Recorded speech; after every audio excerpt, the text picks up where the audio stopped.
يسعد صباحكم جميعا أحبابي وأصدقائي محبيني ومتابعيني.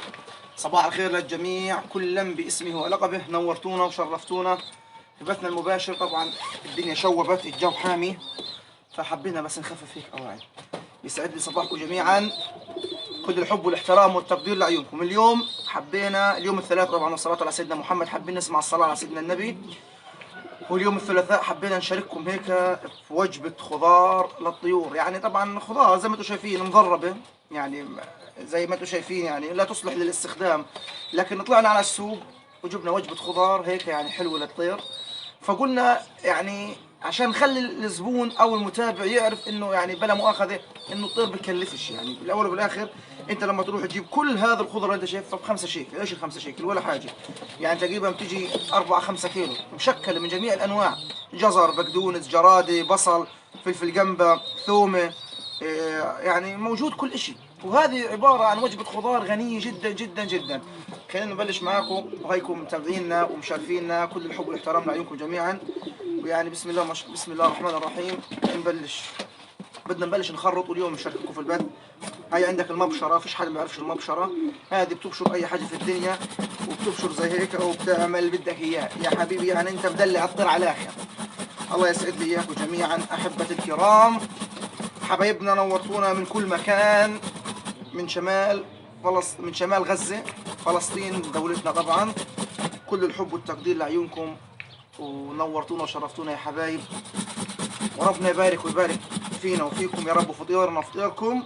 ويا استفسار احنا جاهزين، وهينا معاكم على البث اللي بدكم اياه، حياكم الله. بالنسبة للجزر، الجزر عنصر اليود ممتاز جدا جدا جدا. الجزر يعني فوق ما تتصور، وجبة مفضلة للطير.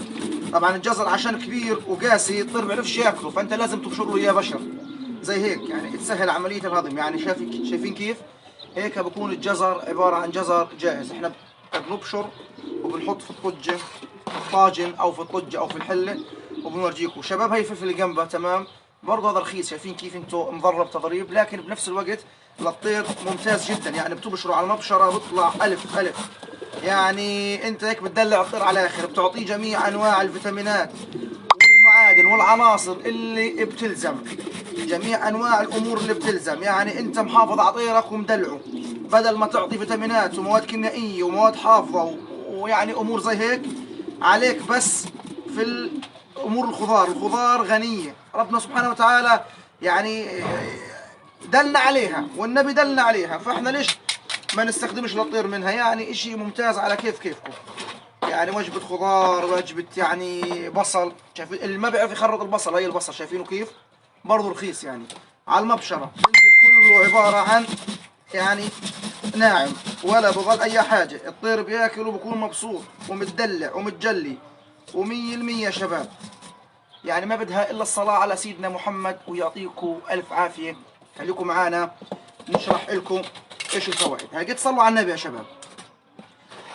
هلقيتها بالنسبة لأمور الخضار، الجزر يعتبر ممتاز جدا جدا وعامل مهم جدا جدا جدا للطير، من حيث عنصر الاي واليود، ومن حيث اللي فيه سيلينيوم. ايضا في قلبه عناصر المغنيسيوم والمعادن كلها موجودة في الجزر. وبيعمل على تلميع ريش الطير. يعني الطير اللي بيكون جارد الجزر ممتاز له. بعدين ديروا بالكم للصوص الصغير، في عندكم عين وسط وعين كبيرة. العين الصغيرة بتنزل ناعم ناعم للصوص الكبير، فهيك انتم بتكونوا يعني ظبطتوا الوضع ودللتوا الصوص الكبير والصغير، يعني مش حجة انه للصغير. واليوم في مكاين بسمونه اللهلوبة، اللي هو بتبشر جميع انواع الخضرة بتحط فيها، وبتعمل لك الخضرة عبارة عن سلطة. فانت يا متابعي العزيز يا مربي الطيور، لما بدك تشتغل زي هيك، يعني انت قاعد وفاضي وهيك في البيت، اذا كان فيش وراك شغل تقدر انك تظبط طيرك، تدعم طيرك في هيك امور، تقدر انك يعني تظبط الطير وما تقصرش في الطير. معلش الجوال قلب من الباب. هينا معاكم اول باول. فبقول لكم بتقدروا انتم تظبطوا امور الطير وتدلعوا الطير على كيفكم. تمام يا شباب، ربنا يبارك لكم وإلنا. بالنسبة للبقدونس، البقدونس يعتبر غسول للكلى، غسول للكبد، غسول للأمعاء. البقدونس زي ما انتم شايفين هذه الحزمه كلها بنص شيكل، شايفينها؟ ايش النص شيكل ولا حاجه، لما تخرطها كل طير حياكل منها. انت بلا مؤاخذه لما بدك تطعم الطير بدك تطعمه بياره، لما كل طير ياكله نتف من هان نتف من هان نتف من هان، بكون شكل سلطه خضار، يعني هيك زبط اموره وزبط حاله. والبقدونس يعتبر غسيل كلوي. انت عمال، انت يا انسان لما بتمرض بقول لك اغلي بقدونس بنظف الالتهابات. انت يا انسان لما بتمرض بقول لك اشرب بقدونس كويس للخلفه، كويس للتخصيب، كويس لزياده الابصار، ايش بيقولوها؟ بدناش يعني نعدي في الاشي العميق. فالبقدونس يعتبر كوكب كامل من المعادن والفيتامينات اللي بيحتاجها الطير. يعني لما تجيب لك كل اسبوع هيك تبقى فاضي، فيش عليك شغل يوم الجمعه، تقعد عند طيرك، فيش عليك اي حركه، يعني زي ما بيقولوها فاضي، ما فيش عليك ولا شغله ولا عمله، يوم جمعه يوم سبت حسب ما تكون انت قاعد. ويا حبيبي ويا صديقي، وتروح تجيب لك على هالسوق ب5 ولا ب10 شكل خضره لكل طيرك، وتقعد تخرطهم وتطعميهم. انت هيك بتعطي مناعه للطير جاهزه، بتوفر عليك جميع انواع الادويه. يعني انت ليش تحط مالتي فيتامين؟ انت ليش تحط سيلينيوم؟ انت ليش تحط اللهم صل على سيدنا محمد اي دي اي 3؟ طب ما يرفع المناعه بايدك. طب ما هي عنصر الاي، كوكب شايفينه هذه الجزره، كوكب من الفيتامينات والعناصر. انت تستهينش فيها، بس هذا ممتاز جدا. بعدين انت مش ناقصك تقعد تعطي مواد كيميائيه مواد كيميائيه، ما الطير بكره بنفس الوقت بده غسول، كلته بتتعب، هذا طير مش بني ادم. كل الكلى تبعت الطير قد هالقد حتى اصغر، قد نص الجزره هذه. يعني انت قد ما ظلك تدعم بكره الكلى عنده بتضرب، فبصير عنده كوليستريديا. بعدين انت بدك تقعد تعطي سلفه، السلفه بتدمره اكثر واكثر. فانت يا صاحبي يا حبيبي، انت بفتره الشتاء والبلد ملانه حشيش وقريص، وامبارح وضحنا لكم في البث المباشر اللي فيش عنده ارض يعمل طريقه الشعير المستنبت. الشعير المستنبت خضار وممتاز جدا للطيور. يعني بسم الله ما شاء الله، ربنا يبارك للجميع. يعني اليوم ان شاء الله، يعني ها بسم الله، شايفين الجنبه سهله التخريط يا شباب، والله كله سهله التخريط، والطير بحبها وبياكلها. وبعدين رخيصه، يعني 10 قرون جنبها بس بشيكل مضروبه. والله رطل جزر ب2 شيكل، ايش بدك اكثر من هيك؟ يا حبيبي يا صاحبي، لما انت تجيب وتخرط لطيرك وتظبط له هيك امر، انت بتكون يعني درت بالك على الطير بشكل كبير. ولا ايش رايك يا ابو العبد؟ نورتني يا ابو العبد، يسعد لي روحك يا ابو العبد، نورتنا وشرفتنا يا عم ابو العبد فوجي يا كبير، حبيب القلب يا غالي، يسعد لي روحك وين ما كنت وفي اي مكان وفي اي زمان. كل التحيه لعيونكم من شمال غزه جباليا النزله، من حديقة الأدهم، لكل متابع بتابعنا في الوطن العربي وبفلسطين وبجباليا وبغزة وبكل المناطق. كلكم اخوتنا، حتى في الداخل المحتل كمان، وفي الضفة الغربية وفي الخليل، كلكم اخوتنا وحبايبنا واصحابنا.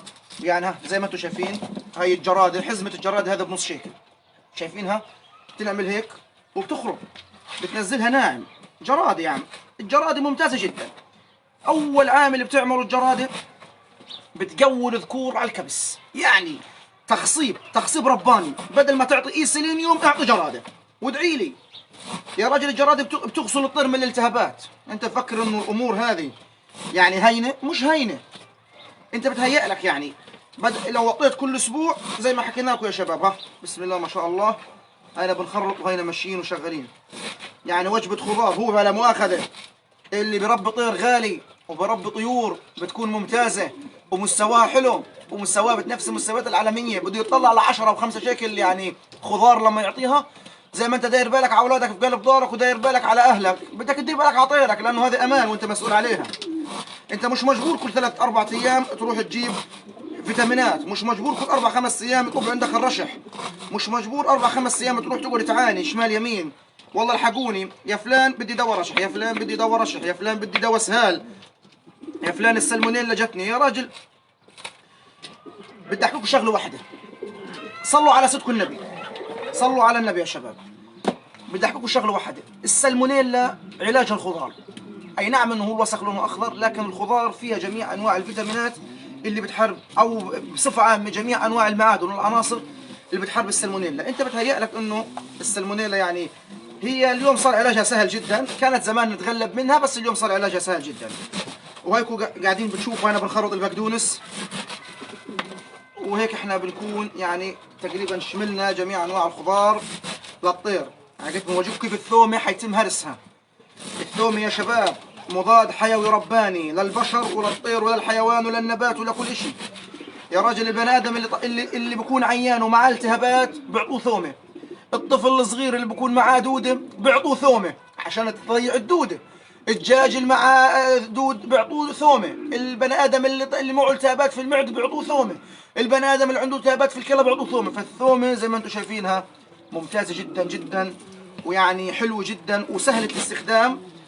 لقيتها بنهرسها قدامكم بتشوفوها كيف نزلت، عباره عن اشي ناعم الطير كله بياكل منها وبينبسط منها، وباذن الله حتكونوا كلكم يا شباب اول باول اي شغله احنا بنعملها داخل المزرعه للطير. يعني احنا محتاجين ابو صهيب. والله ابو صهيب وينه؟ ابو صهيب فقدناه، الحاج ابو صهيب. يعني بسم الله ما شاء الله، ربنا يبارك للجميع. خلصنا البقدونسات، نيجي على امور الثومه يا شباب. هاي الثومه زي ما انتم شايفينها، هذه الثومه هي شايفينها بنهرسها هيك درس درس، بنفتحها عشان نسهل امرها. بدنا مشاركات يا شباب، شباب بدنا مشاركات، بدنا مشاركات للبث، بدنا الكل يشوف البث. بدنا اكبر اللي بحب ادهم وبحب طيور ادهم وبحب يتابعنا يعملنا مشاركه على صفحته، على اي جروب طيور بيعرفه، على اي مجموعه طيور بيعرفها. شباب هي الثومه زي ما انتم شايفينها بنطلعها فصوص زي هيك، يعني فص او درس او زي ما بتقولوها. بعدين على المبشره على السن الناعم مش السن الخشن، عشان ما تضيعش، او على الخشن زي ما بدكم، لكن عشان انتم تكسبوها يتظل فيها يعني قيمتها، فانتم يعني بتعملوها هيك على السن الناعم او السن الخشن اللي بدكم اياه انتم. بتنزل الثومه 100% زي ما انتم شايفين صلاه النبي. اول باول هيك 100%. صحيح انه ريحتها كريهه، ريحه الثومه كريهه، لكن بنفس الوقت يعني الطير فيش عليه اشعار، بالعكس احنا مش هنقصر في الطير. يعني شايفين كيف واجهكم كيف الثومه نزلت، كيف صارت استخدامها سهل جدا.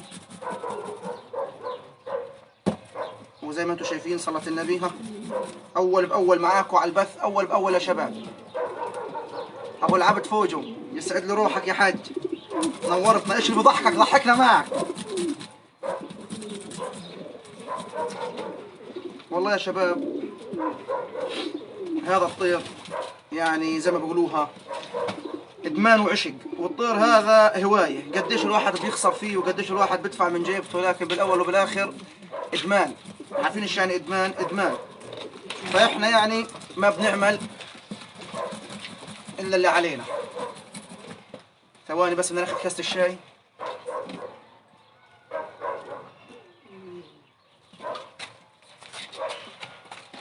الله يصبحكم بالخير جميعا.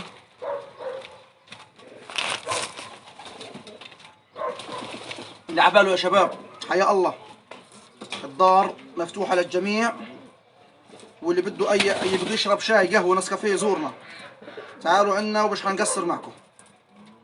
طبعا شبابنا يوم الخميس ان شاء الله في فكسة صوص بلغاري، نخب اول زريعة الصندر، معروف الزريعة يعني ابو العبد كفيل ونشرة عنها. والله اللي بده صوص كل خميس احنا بنوزع يا شباب.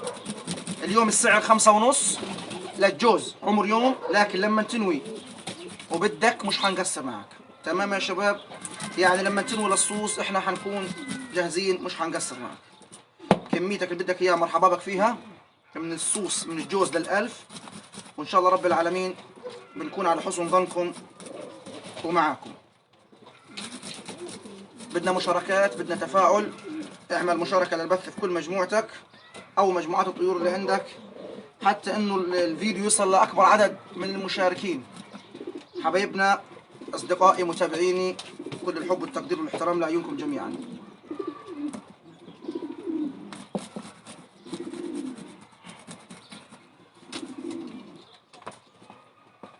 هيك احنا خلصنا من الثومه، وهينا طحنا لكم اياها.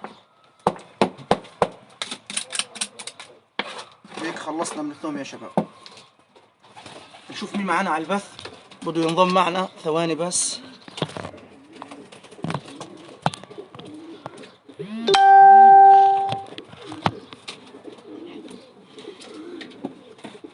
حبايبنا، اصحابنا، كل الحب والتقدير لعيونكم.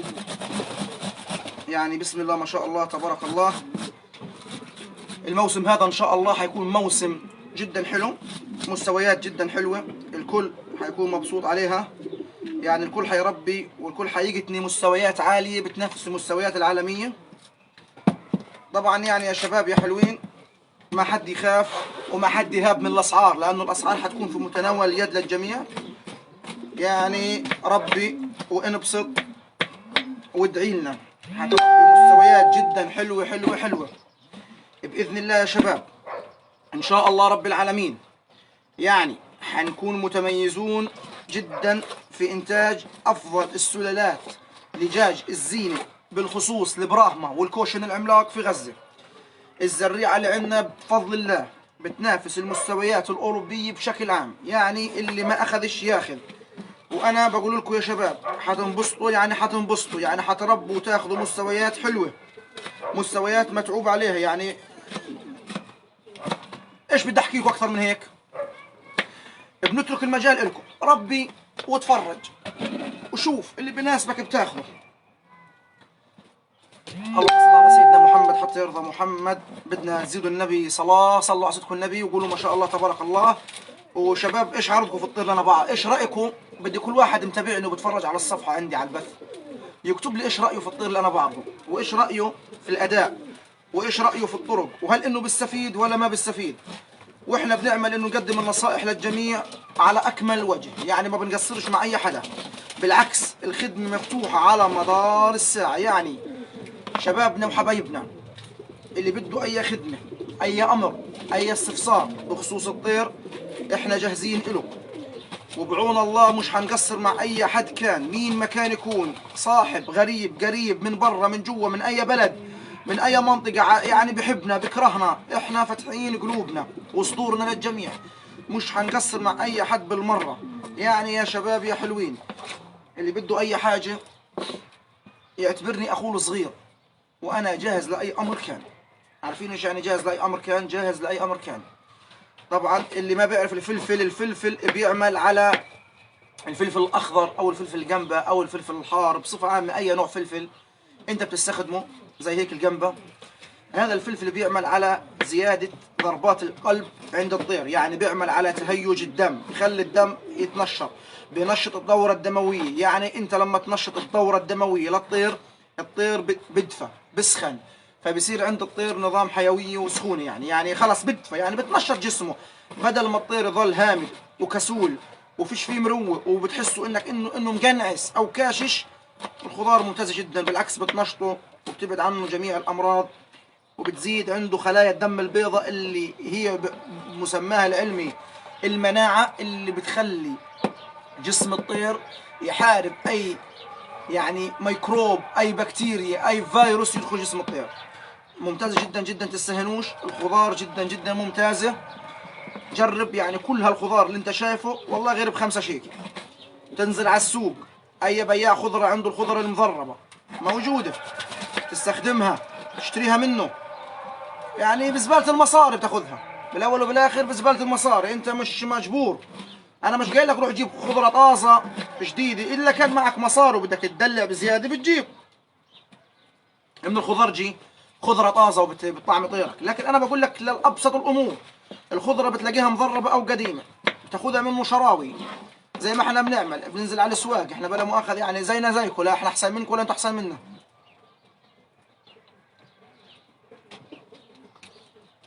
فاهمين كيف؟ بتنزلوا على الخضرجي، شايفين كيف الجنبه طلع كيف منظرها، لما نقول لكم 10 قرون بشيكل واحد، وانا بالنسبه لي غاليه بستخدمهاش للدار، لكن بنفس الوقت للطير ممتازه. الطير ما بيعرف نقي ولا جديد ولا قديم ولا وسط ولا مش وسط، بالاول وبالاخر يعني انت بتعمل اللي عليك، احنا بنقدم الموجود، اللي على قد فراشك مد رجليك. انا مش طالب منك تروح انت تجيب يعني اشي كبير كثير. يا ابو العبد يا بركه، انت اليوم سلاحنا، يلا زبط، شارك البث على اكمل وجه، وبعث لي لابو صهيب قول له يدخل على البث مع ادهم، شوف الشباب توفيق الحلبي وين، كل الشباب وينها؟ يعني بشوف كلهم نايمين، وين يعني ادمن المجموعه وينهم؟ اقل ما فيها، وين الادمن يا شباب؟ عند البث فوق ال100، عند العين فوق ال100 العدسه، يعني ظبطوا اموركم. احنا يعني بلا مؤاخذة الكل بتفرج علينا. طب ما انتوا خليكم معانا يا حبايبنا أصدقائنا، كل الحب والتقدير لعيونكم. طبعا والله يشهد الله اني ما بقصر مع حدا، يشهد الله اني يعني يا شباب بقدم لكم بكل قلب ورب ونية صافية وطيبة قلب ومحبة ورضا، وبكون مبسوط جدا جدا جدا مبسوط يعني. واقول لكم شغله، يعني بحب الناس تتصل علي، بحب الناس تكلمني تسالني تستشيرني. اي معلومه بتكون عندي انا بقصرش مع حدا، وبفيد اي بني ادم مين ما كان يكون. اقول لك رن في الليل الصبح العصر المغرب، انا جاهز البي لك طلبك واجاوب على اسئلتك باكمل وجه. اذا كان انا عندي مقدره، ما عنديش مقدره بتواصل مع الدكتور سعود الشوا. الدكتور سعود الشوا يعني يعتبر مصدر كامل لعلم البيطرة في غزة، يعتبر الطبيب الاستشاري لعلوم البيطرة. دكتور سعود الشوا بيقصرش مع أي حدا. وأنا مثلا عند اللزوم تسألني سؤال ما بعرفش إجابته أو ما بعرفش أقدر أفيدك فيه، بتواصل مع الدكتور سعود بسأله، بقول له حالي كيت من كيت من كيت، إيش أستخدم لها، إيش أعمل لها، إيش أودي لها، إيش أجيب إلها، بفيدني. فأنا بتصل عليك وبقول لك 1 2 3 4، بفيدك حسب ما الدكتور سعود الشوا فادني. لانه لما بعطيك اي معلومه طبيه واي اسم علاج طبي بكون انا مكلم دكتور سعود الشوا وماخذ منه التفاصيل كامله، لانه الدكتور سعود هو بالاول وبالاخر يعني المرجع لهيك امر.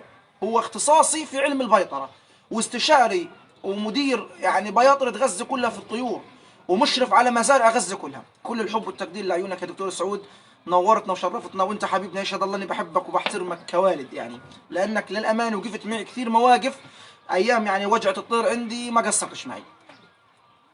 شبابنا اي استفسار انتوا بس اطرحوا لي اياه واحنا جاهزين.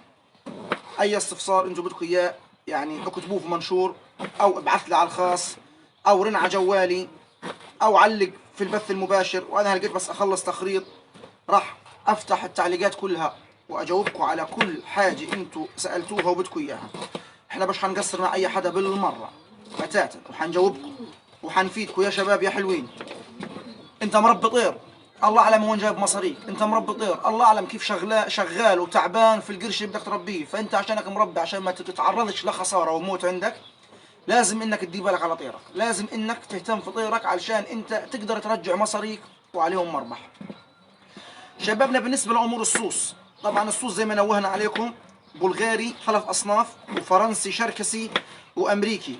الزريعه طبعا بدون ما اشرح عليها استاندر، ناخذ اول وزن الديوك البالغه للشغل، وهي الفيديو موجود على الصفحه على حديقه الادهم، افتح على الفيسبوك حديقه الادهم لطيور الزينه، موجود منشور مثبت الفيديو الاهالي، موجود 6 كيلو وزن الديوك، 4 كيلو ونص وزن الفرخات. يعني انت كانك مربي حبش، كانك مربي حبش. تمام.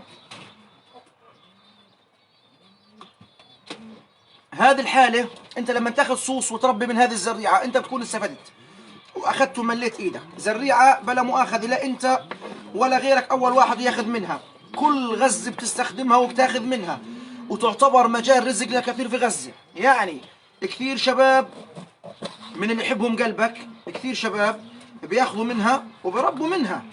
بالاول وبالاخر يا صاحبي احنا الصوص من عندنا وبنعطيك اياه فاقس يوم، ما بلزمه الا تطعيم السره، بكون جاهز مكمل 100%.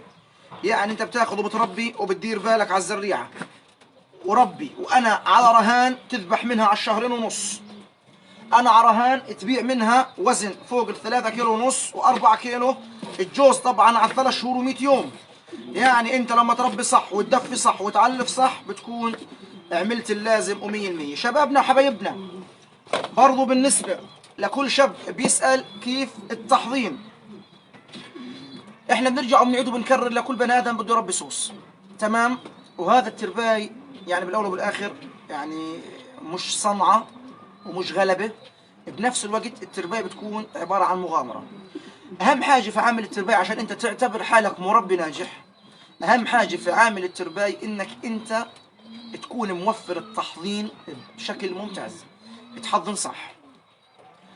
ايضا لازم تكون الحراره اول 20 يوم تتراوح ما بين 29 لل 31، بعد ال 20 يوم بدك تنزلها اسبوعيا درجه او درجتين حسب الجو اللي عندك، لحين ما تثبتها ل 25. العلف يكون صح، ما تروحش تجيب شبراره من ورا المزارع ملان مرض ملان فيروس، تلاقي واحد مرجع عنده مزارع مرجع اسرائيل تجيب من عنده يموت الطير تقول الصوص مش نافع.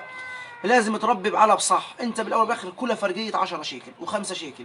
لما تروح تسترخص يا مسترخص اللحم عند المرقه تندم، هذه مقوله معروفه. يا مسترخص اللحم عند المرقه تندم.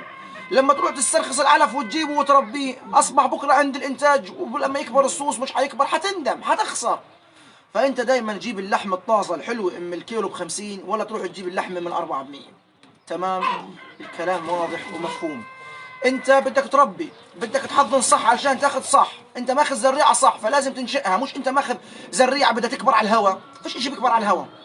بدك تلتزم بنظام التطعيمات، بدك تلتزم بنظام الدوره التطعيميه للعلاجات للامراض الفيروسيه اول باول. بدك تستخدم رافع المناعه، بدك تستخدم المالتي فيتامين والفيتامينات. نقص الاملاح عند الطيور بصير بزياده، بدك تستخدم اللهم صل على سيدنا محمد، بدك تستخدم نظام الاملاح المعدنيه من خوف ما الطير ياكل ريش بعض. بدك تخلي الالكترولايت عندك باستمرار في المزرعه. ليش؟ لانه في عندك الطير بياكل مؤخرات بعض، بالعربي طياس بعض، بياكلوا من بعض، بياكل الريش من مؤخرات بعض، من اللحم من ورا، فبصير موت. انت بدك تكون داعم املاح معدنيه. حاول قدر المستطاع انك تشرب الصوص مي مفلتره. المي المفلتره ممتازه، يعني بتقدر، يعني معلومه خذوها لكم بالنسبه للادويه اللي بتستخدموها انتم للطيور. الادويه اللي انتم بتستخدموها للطيور، تمام، هذه الادويه لا تزبط 90% الا في المي المفلتره اللي فيش فيها كلور. فهمتوا؟ لا تزبط الا في المي اللي فيش فيها كلور، يعني المي المفلتره الحلوه اللي انت تشربها. هيك انت لما بدك تعطي دواء للطير بتقول ليش ما جابش نتيجه؟ لا، انت جرب اعطي بمي مفلتره وادعي لي. المي المفلتره ممتازه جدا، المي الحلوه ممتازه جدا، فانت جرب حط في المي المفلتره وحتكون مبسوط جدا جدا جدا. وخلينا نشوف ابو صهيب دخل معنا على الخط، بدنا نشوف ابو صهيب. مطلوب يا ابو صهيب، يا ابو صهيب مطلوب للبث. ابو صهيب ابو هداف مطلوب ينزل معنا على البث المباشر. اللهم صل على سيدنا محمد. نشوف ابو العبد فوجو. يا ابو العبد مش ظابط، نعمل دعوه لابو صهيب ابو هداف. اللهم صل على سيدنا محمد. نشوف ابو صهيب ندخلوا معنا على الخط. يلا يا ابو صهيب ادخل احكي لك كلمه للشباب حبايبنا واصحابنا واصدقائنا. هيكم معانا، اجيت نكمل تخريط مظبط لكم الوضع. اي حاجه انتم بتستخدموها شاورونا فيها. اقول لك شغله، لما بدك تشتري طير شاورنا، تبخلش على نفسك، شاورنا في الطير من الاول والاخر. مش حنقصر معك. اذا كان بقول لك قديش بالسوا بفيدك، بقول لك عاطل منيح كيف مستواه. احنا ما بدنا منك اي مصلحه، ما بدي اخذ منك مصاري، ما بدي اخذ منك اي يعني فايده. بالعكس انا بقدر افيدك واخدمك ادلعك عشان انت ما تنغشش. شاورني قول لي هذا السلاله فلان الفلاني. ولا ننسى توجيه التحيه والمحبه والاحترام للغالي ابو جنين. اللهم صل على سيدنا محمد. ابو جنين حبيبنا وصاحبنا. ايضا كل الحب والتقدير والاحترام للغالي نصر الغصين صاحب مدرسه طيور الزينه في غزه، بالاخص لابراهيم. احنا نشوف هيك، احنا قعدنا معكم نرجع نكمل شغلنا شبابنا وحبايبنا. ننتظر دخلة ابو صهيب على الخط. حبيبنا ابو صهيب من يعني كبار المربيين في غزة، وهو انسان راقي جدا، انسان شبعان بالكلمة الواحدة، يعني بالاول وبالاخر مدرك وتعبان من السوق وشايف. شبابنا بدنا تفاعل، بدنا مشاركات للبث. لقيت انا حجاوب على كل واحد على اسئلته علشان الكل يكون عنده درايه وخبره في هيك امر. وجبه الخضار للطيور ممتازه جدا جدا جدا. نرجع ونكرر للي ما جاش في اول البث وحابب يعرف الخضار. يا شباب يا شباب يا حلوين، الجزر عنصر الاي واليود اللي بيحتاجه الطيور موجود. الاي سيلينيوم رافع مناعه الجزر. الجزر بلمع الريش وبحل الريش في مرحله الجرد، بيساعد على نمو الريش، ممتاز جدا. ايضا البصل والثومه تعتبر مضاد حيوي كوكب كامل لعلاج الامراض لجميع الالتهابات. بتنظف بتعقم. الثومه ممتازه جدا للدود، ممتاز بشكل كبير. ايضا يا شباب يا حلوين عندكم اللهم صل على سيدنا محمد، عندكم كمان البقدونس يعتبر غسيل كلوي، غسيل للامعاء، غسيل للجهاز البولي، غسيل لكل حاجه. البقدونس ممتاز جدا. اللي عندك الجراده ممتاز جدا للالتهابات. يعني الجزر كل حاجه، يعني فيش حاجه انتم بالغنى عنها اللي لازم تعرفوها. هذا طيرك، انت مربي طير امانه، يعني لازم تدير بالك عليه. احنا مش زي ابو جوله بنعمل طبيخ، بعدين بلاش فكرنا واحد بنعمل طبيخ على النت او بنعمل فاتحين مطبخ وبنعمل دعايه. احنا بس بنشارككم حياتنا اليوميه اللي اللي بنشتغل فيها مع الطير، كيف احنا بنعامل طيرنا وبس، لانه هذا الطير مكلف.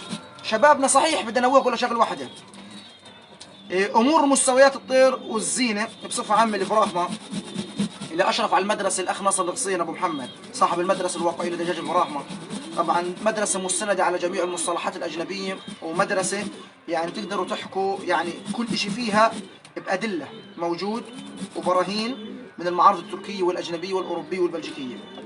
ولا ننسى ايضا نوجه التحيه والتقدير للاخ ناصر الغصين كمان مره. ايضا كمان نوجه التحيه والتقدير للاستاذ رياض الشوا حبيبنا وصاحبنا. رياض انسان يعني فوق الرائع جدا. كل الحب والتقدير لكل المربيين، ابو ليان، ابو ادهم، توفيق الحلبي، ابو عاطف دغمش، ابو العبد، محمد الشاعر، اللهم صل على سيدنا محمد، ابو صيب، ابو هداف، ابو شهاب النمروطي، محمد النمروط، ابو مروان، كل الحب للتقدير لعيونهم. هذول كلهم مربيين يعني في مجال طور الزينه. اللي كمان يمكن انا اكون ناسي خميس عيسى الكينج والكبير خميس عيسى حبيبنا، ابو انس صهيون ملك الحمام. ايضا كمان اللهم صل على سيدنا محمد، هاي البصل بنخرطه، لو عاد نسوان بتخرطه كان عينيها بتصير تصيح وتدمع، ولا كانه بنخرط حاجه. بنلعب في البصل زي ما بتلعب في الجزر، مناعة ربانية اخذناها من الطير. الله يسعدكم يا حبايبنا. ايضا كل المربيين انا يعني اللي بكون ناسي اسمه يعذرني، لانه بتعرفوا انتم واحد بيكون ملخوم ونسين، وما انسانيه الا الشيطان. الشيطان اللي بنسي، ربنا ما بنسي حدا، يعني احنا بننسب النسي للشيطان. هاي البصل هيك جهزنا نقلة بصل ونرمي على كوم الخضرة قد ما اورجيكم النتيجة كاملة ان شاء الله. هاي الجزر يا شباب، وهيك بتخرط وبتدير بالك. ابو صهيب، يا ابو صهيب ادخل معنا على البث. يا ابو صهيب وينك يا حجي؟ استنى نشوفك، دخلت ولا ما دخلتش معنا على البث؟ بعت لك دعوة انا يا ابو صهيب، ادخل معنا والشباب بدهم اياك طالبينك، دير بالك. ابو صهيب الشباب طالبينك، عملت لك دعوة يا ابو صهيب، الشباب طالبينك لو 5 دقايق من وقتك يا حجي، عملت لك دعوة يا ابو صهيب. على فكرة احنا حنرجع كل التعليقات، والله يسعد لي روحك حبيبي. خلص ماشي، حرد عليكم يا شباب، كل واحد علق انا حرد عليه، بس خلينا نخلص تخريط علشان ايش يعني، بدي اخلص الامور هذا عشان اورجيكم كيف يعني نظام الخضره بتكون مخرطه وجاهزه ونقدمها للطير. حنرد عليكم جميعا ان شاء الله رب العالمين، كل واحد حنرد عليه. خلينا نكمل بس معكم تخريط الجزر علشان ايش ان شاء الله تكون الامور جاهزه.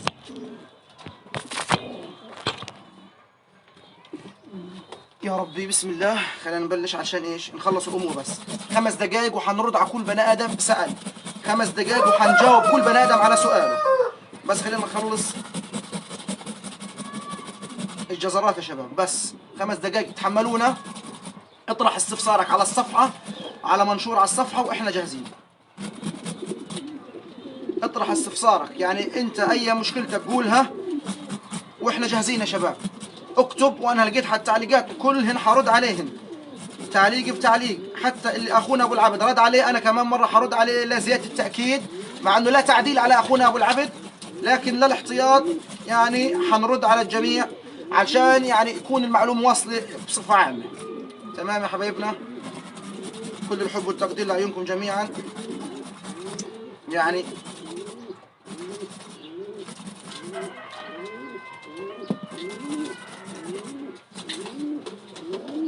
حبايبنا اصحابنا، ابو صهيب معنا على الخط، ديروا بالكم، يعني بنوجه له التحيه من جباليا لما حطت المصدر. احنا بدنا نحدد لك المكان بالضبط، خلي الناس تعرفك وين تجيك يا ابو صهيب. تمام يا شيخنا. عقلت بدي اشوف برضه، بنرجع بنقول لك ادخل معنا على البث عشان انت تشوف الشباب وتعطي لك كلمه حلوه للشباب. البث نار يا ابو صهيب، الامور مشاهدات 100% حجي، امور المشاهدات يا عم ابو صهيب 100%. بسم الله الرحمن الرحيم. موافق ابو صهيب على الخط. اهلا وسهلا ابو صهيب، نورتنا يا شيخ. نورتنا يا عم ابو صهيب. ادخل يا حجي. اول حاجه صباح الخير. صباح الخير، رحب بالشباب يا ابو صهيب واعطي اللازم. انت قلق يا ادم. حبيبي يا كبير، حبيبي. كيف حالك؟ اولا صباح الخير عليك وعلى كل الاخوه اللي بتابعوك واللي بيشاهدوا البث. الصحيح فايق ورايق، يا ريت لو عندي ربع وقتك وانا اقعد افرم هيك افرم اسوي الشغلات هذه. قاعدين مين احسن من الطير؟ بيني وبينك شوف، موضوع الطيور وتربيتها والاستمتاع بمشاهدتها والجلوس اليها والله اكثر افضل بكثير من مشاهده بعض البشر. فاحنا اللي بنقوله انه احنا قاعدين فعلا بنربي الطير بنستمتع فيه. والله اذا حدا بيفكر انه غنينا من وراه غلطان، يعني احنا والله خسرنا فيه مش غنينا، يعني دفعنا من جيبتنا وفي بعض الاحيان والله ما بطلع اكله. لكن احنا قاعدين بنقول هذه هوايه واستمرنا فيها الى النهايه، ويا ريت تضل جميله، يعني نربي طيور جميله بنفوس جميله، ما تكونش نفوس يعني لسه فيها غل وحقد وحسد وبغضاء. ما بعرفش انا يعني قد ما شفت ناس ما مرش علي قد تعين الطيور بيعملوا مشاكل مع بعض وبيكرهوا بعض. هذه مساله صحيح بدها كلام كثير ووقفه طويله. فاللي بنقوله احنا انه اليوم احنا في مجال في غزه اللي مسكر عليها كل الابواب، كلنا في قفص واحد، مصيرنا واحد، اللي بيصير على واحد بيصير على الكل. الان يفترض انه نتكاتف في مواجهه الامراض اللي صرنا اليوم مش عارفين نسيطر عليها في البلد. الاوضاع فوق الخيال، الموت في الطير بشكل مش طبيعي، وفي مرض موجة يعني كبيره جدا ممكن تاثر على كثير من الهواة. صحيح المفروض نتبادل الخبرات، نتعاون، نقف مع بعض بدل هذا التناحر يعني، ونسال الله ان تستمر الامور على خير ان شاء الله. الله يعافيك، تفضل. الحمد لله. اكمل يا ابو صهيب، اكمل، خليك معاهم. وانت بتقول لي اكمل انا عشان في الشغل. بين لهم المسارات الموجود واشرح لهم عنها وعن يعني التعب اللي احنا تعبناه في هذا الموسم، ان شاء الله لنصل لهدف معين. كيف يعني المعامله حتكون مع الزباين. كم دفعه قبل كم يوم؟ باسمك كم يوم قديش يعني؟ يلا يا حجي. لا يومين ثلاثه ما جانيش شيء، اجى الدفعه 30 12 2000 شيكل صح؟ صح مضبوط. نقصت من الحساب. قديش لقيت ضايل؟ ضايل عليك الان 5940. نقصت قديش ضايل؟ اي 2000. لا بدي اخذ دفعه. تدفع 2000 بضل 3940. خلينا 4000. كيف 4000؟ معك 2000 ادفع 2000. ليش تدفع؟ ادفع 2000. خلص ادفع 2000. عليها عشان تدفع ارض المقاعد. مش مشكله تقلقش. وحساب عيسى يا ريس.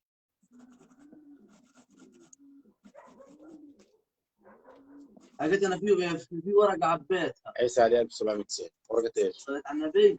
طيب مشغول في الحسابات. في ورقه انا عبيتها عندي، قديش معي الدفتر. اخذت منه وصل وهو اخذ وصل. خلص بدل لك اياها. بكون وصل بس الكل ياخذ دفتر عشان الحسابات. اي يوم؟ والله ما انا قبل كم يوم. اسمك ولا اسمه؟ ايه؟ على اسمك ولا اسمه؟ على اسمي. اللي هي 370 شيكل؟ قد اسمه 70 شيكل. لا ينور. اكتب لي في الدفتر رئيس.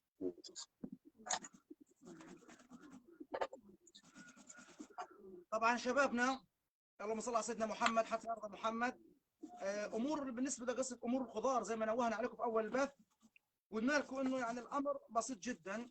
يعني على اي سوق بتروح بتلمها البراره وبتجيبها من اي بسطه من اي محل وبتطلع مطيرك. حتى لو كانت عندك تقسمها تحطها بالثلاجه، ولا ما بدك تطلعها للطير تطلع عشان تروق من الثلج وبتعطيها للطير مع اي خلط، كانك عامل سلطه.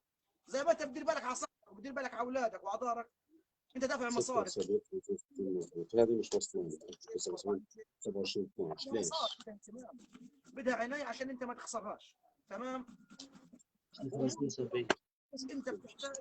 احنا بنقصرش، اذا كنا بنعرف ما بنعرف بنتواصل مع الدكتور سعود الشوا، يعني هو بفيدنا. مش وصلنا. لا وصلت هذا وصل هذا بس هو دفع لي اياه. يعني شايفين كيف النظام؟ هو اللي كتب لي اياها. هذه بقى توصل ثاني 300 و100 حتى انت مكتوب عندك مكتوب انه مدفوع. انا اخذته سجل لي اياه. خلاص يصير. انت بدك ايش بدك يعني؟ اكتب هذول 570. هذا اللي باسم موسى ابو جياد. صلوا على سيدنا محمد، صلوا على النبي، ودعوه حلوه من كان بيقولوا قلوبكم. انه خلص ضبطوا هذا الجديد. بدنا رايكم، بدنا تفاعلكم، ادخلوا على مجموعتنا، على صفحتنا، على حديث الادهم، مزرعه ابو صهيب، مزرعه توفيق الحلبي، ادعمونا، اتفرجوا على الطير اللي احنا بنعرضه، وحكينا لكم مليون مره الاسعار حلوه جدا، حتنبسطوا باذن الله، حتكون الاسعار خرافيه للجميع، يعني حالكل حيربي والله، غير موسم هذا كله يربي، واللي ما عندوش شيء مرحبا به. ايش بدنا نقول يعني؟ اللي ما عندوش امكانيه احنا جاهزين. بعدين صحيح حبيت انوه عليكم لشغله معينه، ولازم الكل يكون عنده علم فيها. شهر رمضان شهر جوائز زي كل سنه، احنا وعدناكم كل موسم نطلع في رمضان جوائز، وعدناكم كل موسم، وثلاث رمضانات فاتن حلو. ما قصرنا. قديش عليه الحساب؟ قلنا 5000 قد ايه؟ رمضان حيكون شهر الجوائز، شهر الدلع، شهر كل حاجه حلوه، حتاخذوا حتنبسطوا 5900. حيربي. ومش حتكون الجوائز مميزه لحد زي كل موسم، حيكون السحب قدام الناس على مرأتين، النصوص او بيض او دجاج شغال، يعني حصلته او كانت جوال، يعني زي كل موسم تكونوا مبسوطين.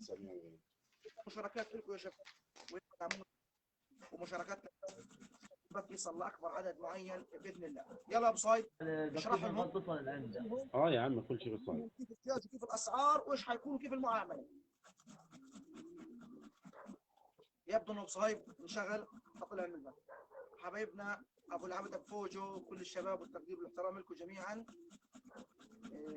خليكم معنا بس نكمل التخريط ان شاء الله رب العالمين. يعني هينا قاعدين وبنتسلى،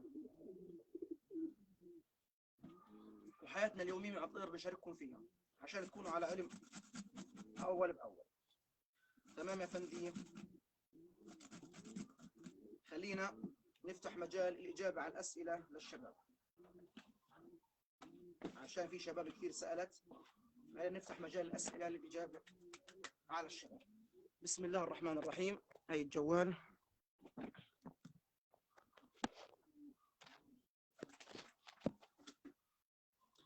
الله يصبحكم بالخير اخوتي الكرام، محبيني متابعيني، متابعين حديقه الادهم وطيور الزينه، كل الحب والتقدير والاحترام لاعينكم جميعا، كل باسمه ولقبه.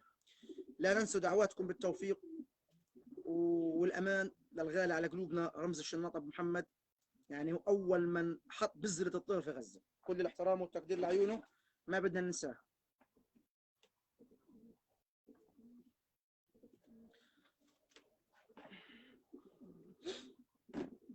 بسم الله الرحمن الرحيم. يسعد لي ان نرحب في الشباب. ابو العبد فوج حياك الله، نافذ الجرسي كل الحب والتقدير لعيونك. ابو عبد الله ربيع كل الحب والتقدير لعيونك.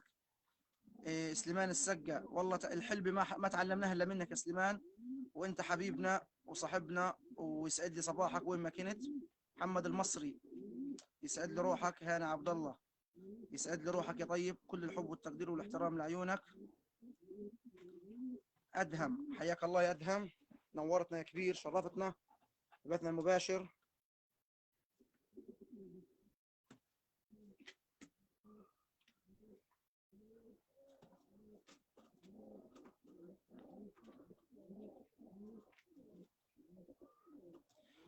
علي الرماوي ابو محمد للطيور، كل الحب والتقدير لعيونكم، نورتونا وشرفتونا يا شباب.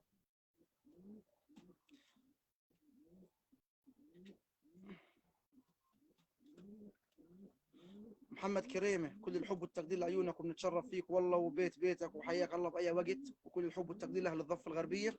محمد خلف حسين يسعد لي صباحك، قلنا لك بنحضر وجبه خضار للطيور عندك. اللهم صل على سيدنا محمد. للصوره خارج عن القانون، كل الحب والتقدير. محمد ابو ريده نورتنا. والله مرحبا بك يا محمد عادل، تعال زورنا البيت بيتك، كل الحب والتقدير لعيونك.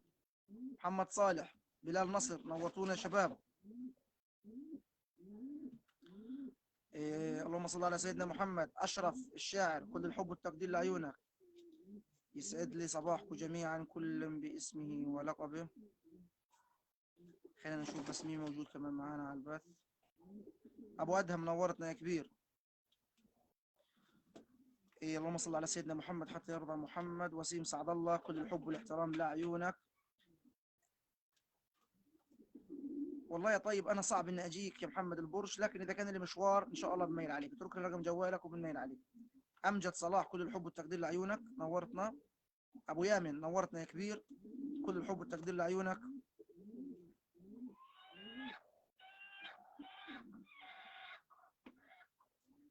ابو عبد الله ربيع نورتنا يا حج، حياك الله شرفتنا.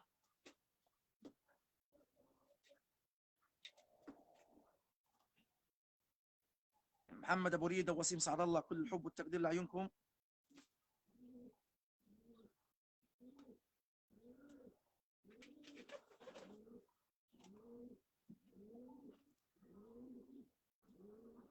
اهلا وسهلا ابو العبد حبيبي.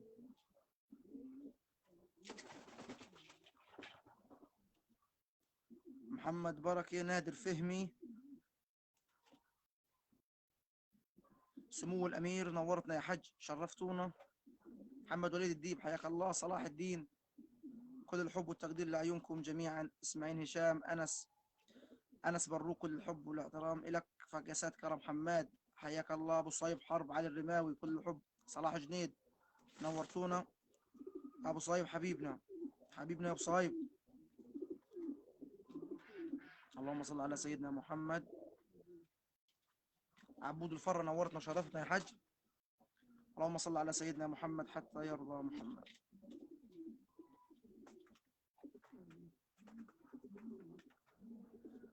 رمزي عواد، شرفتنا يا كبير.